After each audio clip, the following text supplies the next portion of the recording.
Hey, my name is Drew Boa. I'm the founder of Husband Material, where I help men outgrow porn.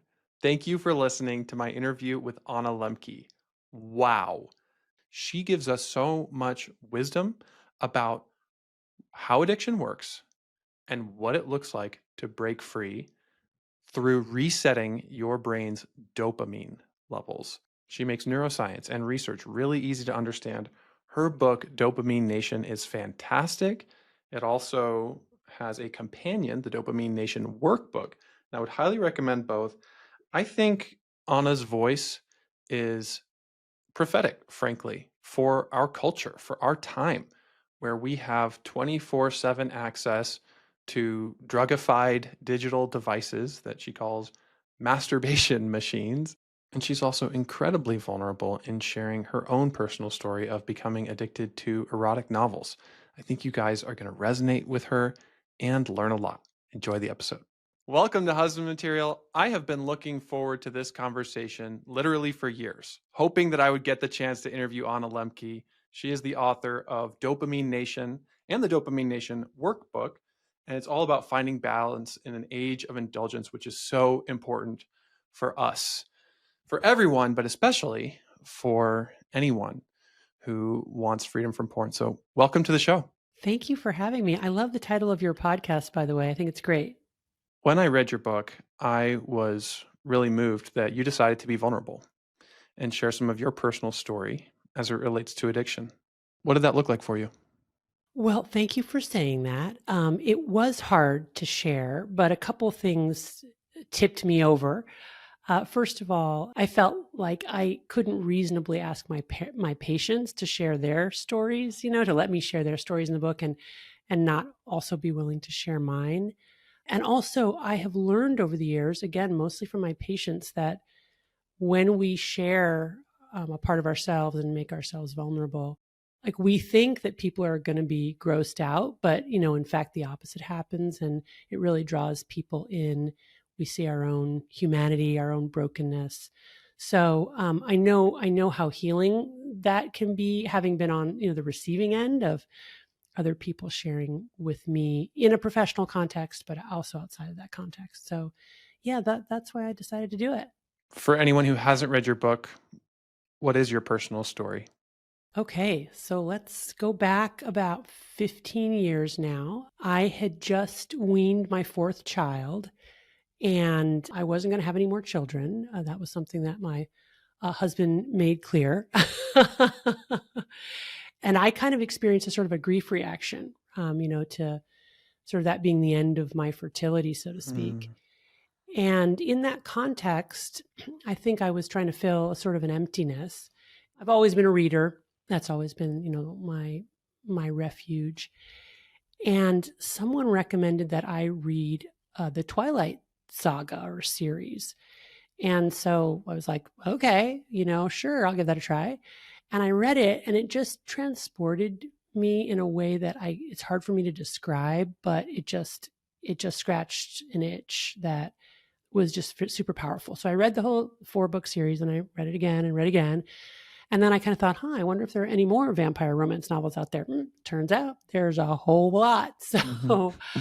I started reading them more and more. I got a Kindle that basically turned me into a chain reader. I started staying up later and later reading. I started lying about what I was reading, which the Kindle made possible because of the anonymity there. And then I started, reading in kind of really, frankly, inappropriate places and times. Like we went on a family vacation, and instead of going to the beach, I just stayed back and read. We went to a neighborhood paella, like an outdoor cookout. And I literally brought a book and found a room in their house. And instead of attending the party, I read romance novels. And then sort of the kind of clincher was I got to a point where that's all I wanted to do. I didn't really want to be in the real world. I just wanted to be in my romance novels. I started taking romance novels to work and reading in the 10 minutes between patients, instead of charting or thinking, reflecting on the patient and how I might better help them. I also started reading, more and more sort of frank erotica, like the sort of vanilla toast stuff that had worked for me before wasn't working. I ended up in a whole genre of like sadomasochistic stuff that I had never been interested in, but now somehow I needed that level of stimulation. And I got more and more kind of anxious and depressed without really linking the two things. So that's kind of what happened to me. I wouldn't want to trivialize like a severe life threatening addiction by comparing it to my little journey, but I share it because I just want to highlight that even things that we typically think of as healthy, like reading, have essentially become drugified. And also, I just think it's important, that I, as like a physician and a healthcare provider and a psychiatrist who treats addiction, that even with all that knowledge about addiction, that I could still develop this, mild addiction, I think is noteworthy. So many of our listeners can relate to what you shared with porn, and porn has become that thing for them where consumption and overconsumption leads to unhappiness and anhedonia. I had never heard the word anhedonia. What does that mean? Yeah, so anhedonia is essentially the inability to take pleasure in anything at all. It's akin to depression, but it's a kind of a more extreme version of depression, where instead of there just being sort of low interest or low mood, there's absolute absence of pleasure, including in things that have historically, made us feel a spark of joy. So things like, let's say a mother no longer being able to take joy in her children, whereas her children were previously her pride and joy, or anything kind of along those lines. I can really resonate with that, especially with all of the digital drugs that we are immersed in every day. Why do you think that the digital drugs and our masturbation machines, as you call them, are so powerful for us? They offer the illusion of human connection when the opposite is happening, when we are in fact becoming more and more isolated. Our brains invented digital media and social media, so they're an incredibly cognitively adherent, potent reinforcer. It's like our brains turned inside out on the world. Something like alcohol or cannabis is something that occurs in nature and mimics something that our brain makes. But digital media, especially videos, moving images, it is really like our brain turned inside out. There's no startup period for that to be reinforcing. That's instantly reinforcing because, of course, we evolved to, observe the world, to try to make sense of it through our sensory experience, and then have that inform actions that are important for our survival. So digital media and social media essentially hijacks that evolutionary machinery for motivation and reward, and confuses our brains into thinking that we're engaging in something that's important for survival, meaningful to our lives, when in fact it's actually the opposite. We are engaging in an activity that pulls us further and further from other people, from the things that we need to be doing, from our values, and so on. What do you notice about porn specifically serving that purpose? Well, what's so interesting to me about working with sex and pornography addicted people over many years now is like how it's not even really about sex. It's just so much more about self-soothing, numbing uncomfortable feelings, avoidant coping. And it turns out to be an incredibly powerful vehicle for doing that because we're doing it with our own bodies, right? Like as one of my patients said, his bar is in the brain, right? The combination of self-stimulation, auto-stimulation of our bodies and fantasy augmented by these potent visual images, it's just very powerful, very convenient, leading to that flood of neurotransmitters, which is sort of this wonderful soup of not just like a stimulant or an opioid, but all of it, like, the sort of this symphony of neuromodulators and hormones and neurotransmitters that just is super reinforcing, especially for certain individuals. And, remember, we're social creatures. Like, we are wired to connect. It's deeply embedded within our DNA. It's what keeps us alive, allowing us to protect ourselves from enemies, steward scarce resources, find mates. And, pornography and sex addiction more broadly is really hijacking that specific pursuit and turning it into something that harms us rather than helps us. And as you talked about meeting survival needs, I'm thinking about sex as a survival of the species. Absolutely. Our libido is key for, keeping us alive. And yet, the paradox again is that the more we spend auto-stimulating with pornography, and I consider, romance novels, erotica to be a socially sanctioned form of pornography for women, primarily for women, but not exclusively. The more that we use that vehicle or that medium to meet our sexual, emotional, psychological needs, the less we turn to the people in our lives to meet those needs, and the more we erode those relationships, including our sexual relationships. So typically people like myself, who engage in autoerotic stimulation and pornography, they don't want sex with their partners, right?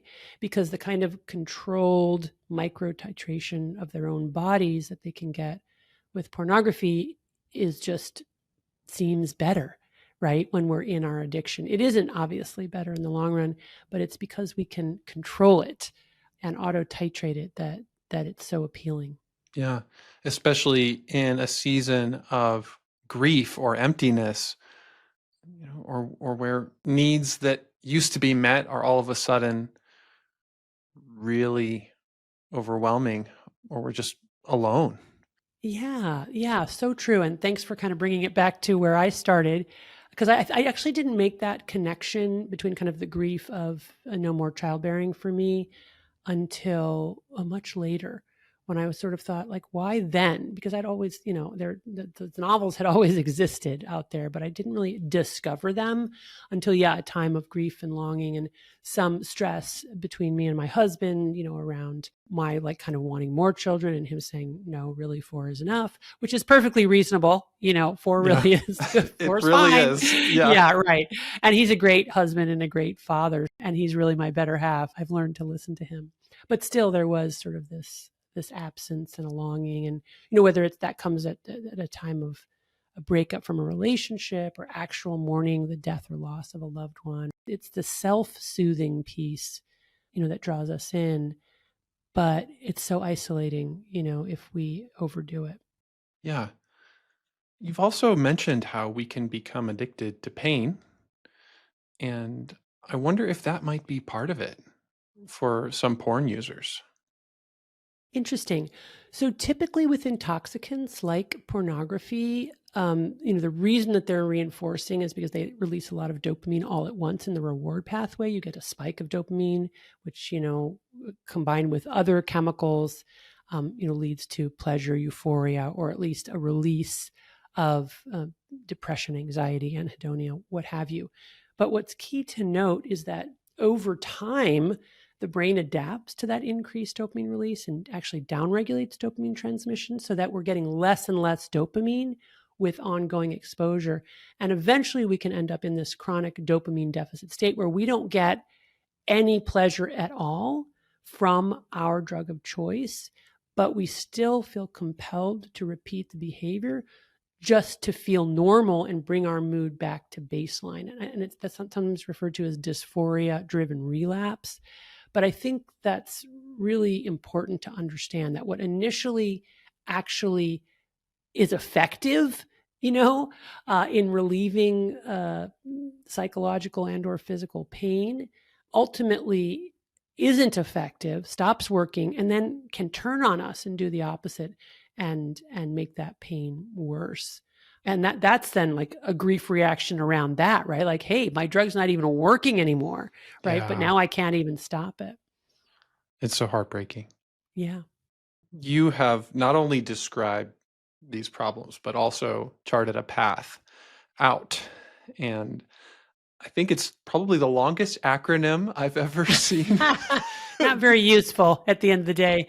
Dopamine, Dopamine. That's it. I don't know if we can go through all of those, but one that stood out to me was abstinence. Yeah. And when I was growing up, abstinence education was all about cutting off any kind of sexual activity to avoid either like the wrath of God or a sexually transmitted disease or something. So I think that word abstinence kind of has a negative connotation for some of us, maybe who grew up in purity culture. But the way you frame it is a dopamine fast of like counterintuitively removing things that are pleasurable, things that are stimulating, things that we've depended on, and taking the leap of faith to jump off of this thing I've been using to regulate myself and to go without it for like a month or a couple months. Am I getting that right? Yeah, absolutely. So I think I'm reading between the lines. I'm getting what piece about this was helpful to you. Typically, when we think about denying ourselves something that we think of as pleasurable, or abstaining from something that we think as helpful or pleasurable, it feels like we're removing something positive and kind of punishing ourselves. But what I try to communicate is the reframe that we're actually doing something really positive for ourselves. Because when we get in the addiction vortex, those addictive behaviors and the changes that they manifest, in our brains actually is what is making us anhedonic, unable to experience pleasure, not only in the addictive behavior, but in anything at all. Whereas if we can abstain for long enough for our brains to get the message that we're no longer getting this fire hose of dopamine from this exogenous substance or behavior, our brains will go, oh, okay, I need to start and make more dopamine. I need to upregulate my postsynaptic dopamine receptors. I need to get things going again in my brain's dopamine factory so that, we can get back to baseline, because we always have kind of a baseline level of dopamine firing. And so I think that reframe is critical, because our whole culture is infused with this notion that if I'm not comfortable 24/7 and not like, if I'm not euphoric, basically something's wrong with my life or my job or my spouse or my brain, I'm ill. But in fact, we were wired for suffering. We were wired for friction. And, a certain degree of friction is good for us. And if we overdo the pleasure stuff, which is really easy to do now in our drugified world, our brains actually don't know what to do with all of that and end up in this dopamine deficit state, which is really akin to a clinical depression. So by abstaining for 4 weeks, which is the average amount of time it takes for people to start to feel better, what we're doing is something really positive for ourselves, because, it'll improve our mood, our anxiety, our sleep. We'll get outside of that vortex of craving. We'll be able to get our frontal lobes online and see true cause and effect and all those good things. Now, not everybody feels better after a month of abstinence, but I am amazed by how many patients, no matter the chronicity, severity, or type of drug that they're using, with a month of abstinence from their addictive behaviors, really do note marked improvement in social, emotional, and psychological well-being. That's what compelled me to write the book, because it's just remarkable. I do not get that kind of signal with any antidepressant or mood stabilizer or anxiolytic that I prescribe. Even psychotherapy doesn't work that well that quickly. But a month of abstinence, it's really impressive how people kind of come out of serious doldrums and feel better. This is about getting my life back, not about giving up what I love. Exactly. Yeah. Exactly. Now, a huge warning that, has to come with an experiment of fasting or abstinence is that we will feel worse before we feel better. And if people don't know that going into it, they're not going to make it, because they're going to think, well, I can't live like this. This is worse than I felt before. But the reason is because we're in that dopamine deficit state. We take away our drug of choice. It takes a while for our brain to realize that it needs to start upregulating dopamine transmission. It doesn't happen right away. And in the meantime, our brain is like going to make us feel miserable to get us to reach for more of our drug. But if we can make it to about 14 days, really, people definitely, the majority of people note, okay, I feel like I'm feeling a little bit better. I'm not constantly craving. The craving actually gets better, stuff like that. And when I gave up romance novels, I was just amazed at the extent of the withdrawal that I experienced. Because I didn't really think, I thought, well, I'll give it up. But I really didn't think I was addicted. or, had any kind of physiologic dependence. I was at the time because our brains are kind of like little alarm clocks when it comes to our drug of choice. We're fine until we get to that moment when we would normally use. And then it's like, ding, ding, ding, ding, you need to use right now. And when I got to the evening, kind of going to bed, sleep time, and like I didn't read or remember myself, I mean, my brain was just going nuts. And I was up, in the first 2 weeks, I was up really late, terrible restlessness, insomnia. I was impressed at how hard it was. I can relate to that. This is an intense experience, and our brain is trying to reset that balance. Exactly. I'm imagining that some listeners might be thinking, well, I've been trying to give up porn for that long. It's just not working. And I would be really curious to hear your thoughts on the strategy of getting a special device like a dumb phone instead of a smartphone in order to try to create that space between porn and normal everyday life. Yeah. So that's what I call self-binding strategy. And self-binding is super important. Way too many people try to, number one, go it alone, and number two, rely on willpower alone. And the truth of the matter is that willpower is not an infinite resource. We wake up in the morning with more willpower than we'll have in the rest of the day. But by the end of the day, if we're tired and stressed, and having to like constantly resist our cravings, that willpower runs out. And as soon as it does, we're using again. So what we need to do is create both literal and metacognitive barriers between ourselves and our drug of choice so that we can press the pause button between desire and consumption. Self-binding strategies come in many different forms. There's physical self-binding, where we actually create a physical space between ourselves and our drug, like deleting the apps, right? Or getting a dumb phone where we can't have 24/7 mobile access to the internet, or getting rid of, the phone entirely and relying more on, I don't know, our laptops and, all kinds of ways we can do that. I even had a patient who actually locked up all his devices in like a bank vault, so he couldn't access them for a month. That's what he had to do. Now, for most folks, it's not that extreme, and we can combine it with other self-binding strategies. Another really important self-binding strategies is what I call meaning, which is basically thinking about our values and goals and trying to live in accordance with those.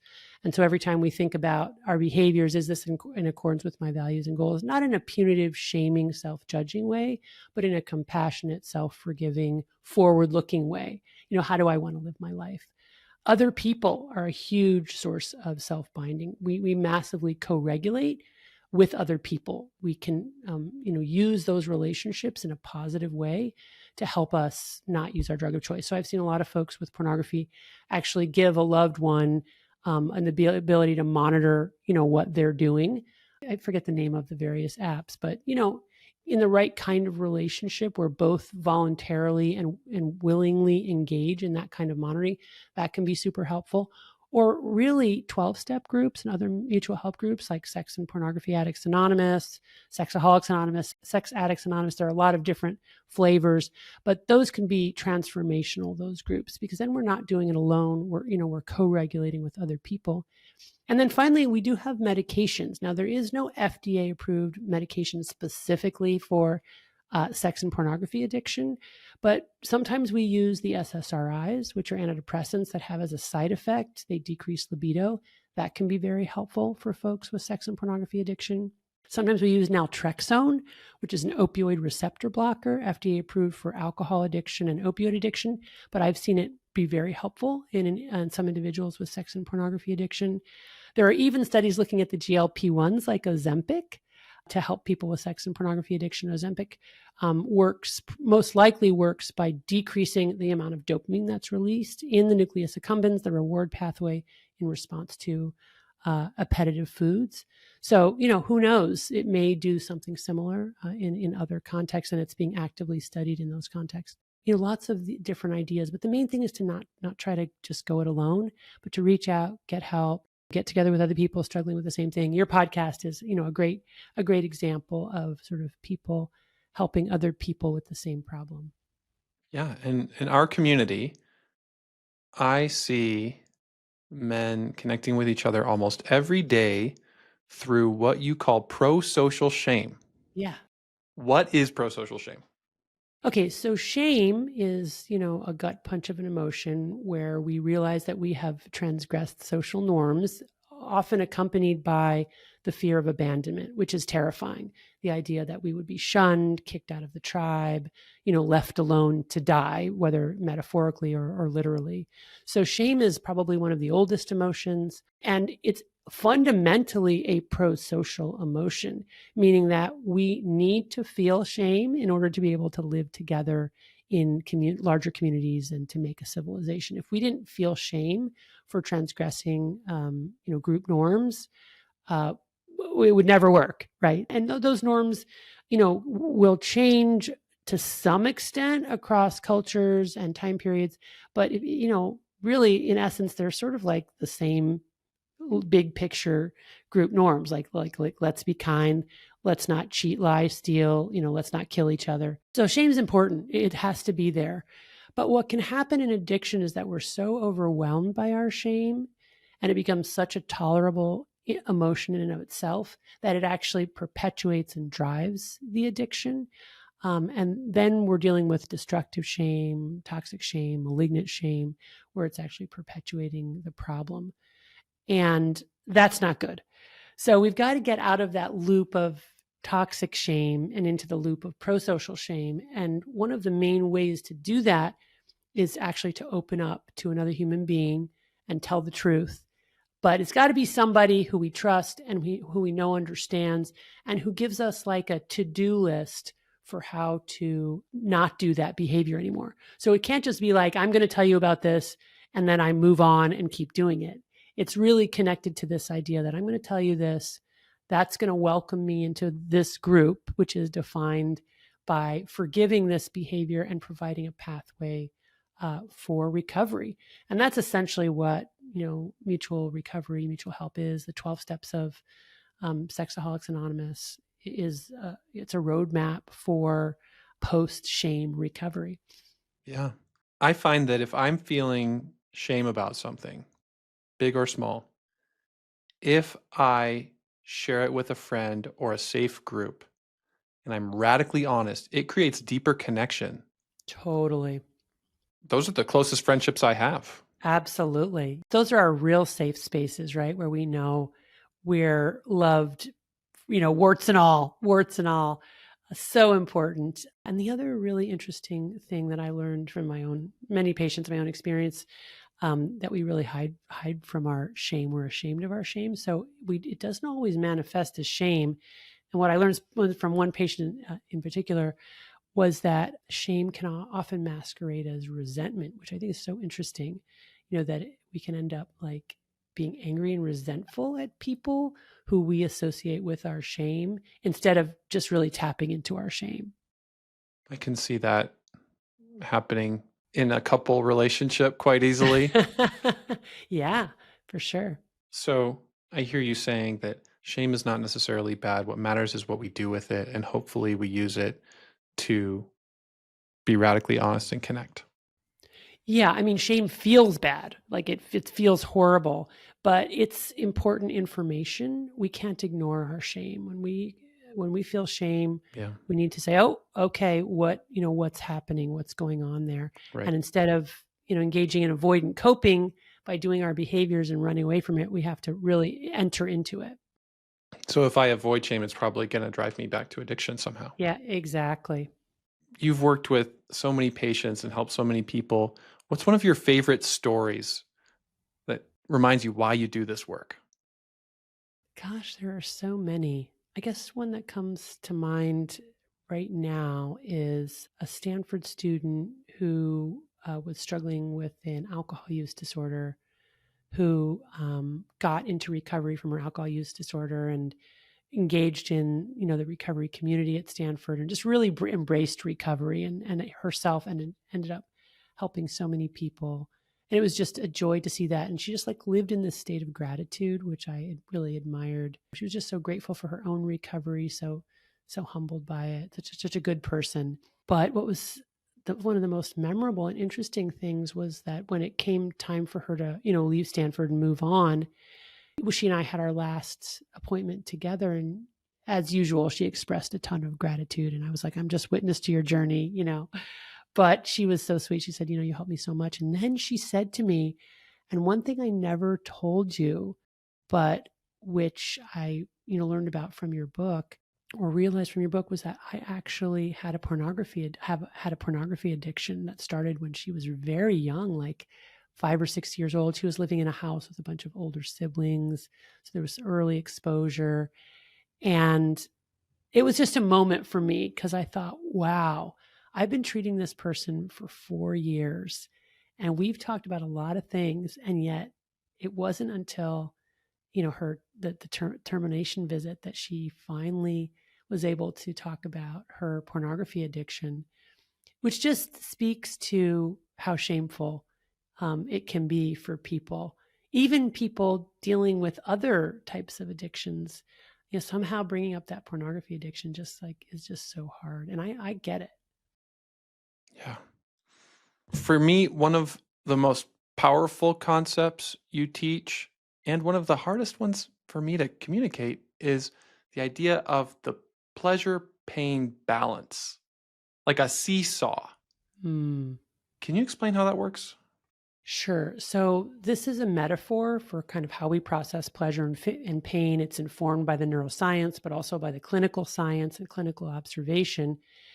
And basically, it comes from science showing that pain and pleasure are co-located in the brain, right? So imagine that in your reward pathway, there's something like a teeter-totter in a kid's playground. When we experience pleasure, it tips to one side, pain, it tips to the other. And that's obviously an oversimplification because we can experience pleasure and pain at the same time, like when we're eating a spicy food. But in general, pleasure and pain do work through this what's called an opponent process mechanism. And to understand what happens in addiction, you have to understand that there are certain rules governing this pleasure and pain balance. And the first and most important one is that the balance wants to remain level, or what scientists call homeostasis. So what is homeostasis? Homeostasis is a discrete number of states that an organism must remain within in order to maintain survival. Temperature is a great example. Like, we can get hotter and we can get colder, but if we get too cold for too long or too hot for too long, we're going to die. And the same thing is true with our pleasure pain processing, right? So we can experience pleasure, but too much pleasure stretches our brains too far. Too much pain stretches our brains too far. So one of the rules, again, the main rule governing this balance, is that with any deviation from neutrality, our brains are going to work very hard to return back to a level balance, back to homeostasis. And the way that our brains do that is by tilting an equal and opposite amount to whatever the initial stimulus is.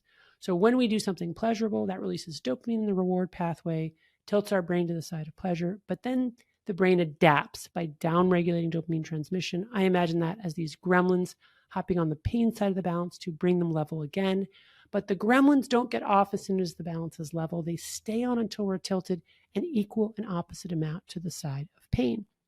That is the hangover, the come down, or just that moment of craving, wanting to do it one more time, even though we told ourselves this would be the end.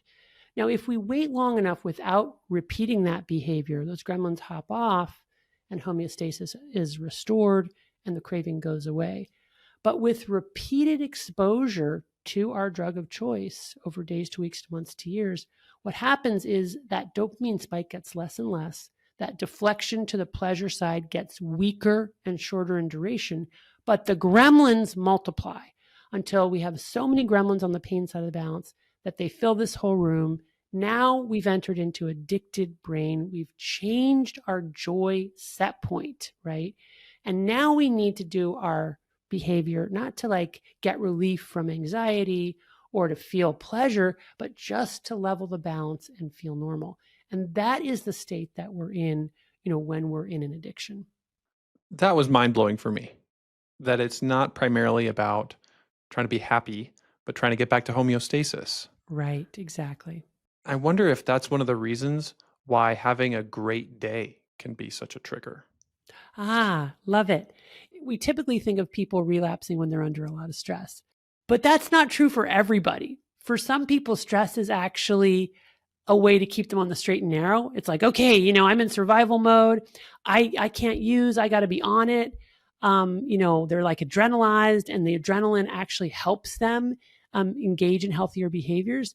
And that's really interesting because those are the very same people that when things are going well in their life, that's when they're vulnerable to relapse. Because it's like, oh, everything's going well. I can relax. I can let my guard down. Let's lower the bridge over the moat. It's all good. And that's when they're vulnerable to relapse. So we really have to figure out like which of those categories we're in. And I know for me, I'm okay, when there's stress, I am less likely to engage in my addictive behaviors. But when things are going well and I kind of relax, that's when I'm really vulnerable. Yeah, I resonate with that too, and so many others do. In order to really understand our own addiction system and to make progress toward freedom, I would highly recommend not just the book Dopamine Nation, but also the workbook. It's really well done. Thank you. If you all would like to get a copy of the book and or the workbook, go down to the links in the show notes. You can also find Dr. Lembke's website to connect with her. Anna, what is your favorite thing about freedom? I think freedom gives us the ability to choose well. It's not just that we have the freedom to choose, it's that we have the freedom to choose well. In other words, it's not just freedom from something, it's freedom for something. Yeah, and it's freedom for the kinds of values that we know, at the bottom of our hearts are consistent with a flourishing life and with the improvement, not just of ourselves, but of like humankind more broadly. Awesome. Well, thank you so much for being with us and for being part of making our world more like that. Thank you. So, for anyone who's listening, thank you so much, even just for taking the risk to engage with this. And I hope you have people who can witness you on your journey. That's a big part of why Husband Material exists. And always remember, you are God's beloved son. In you, he is well pleased.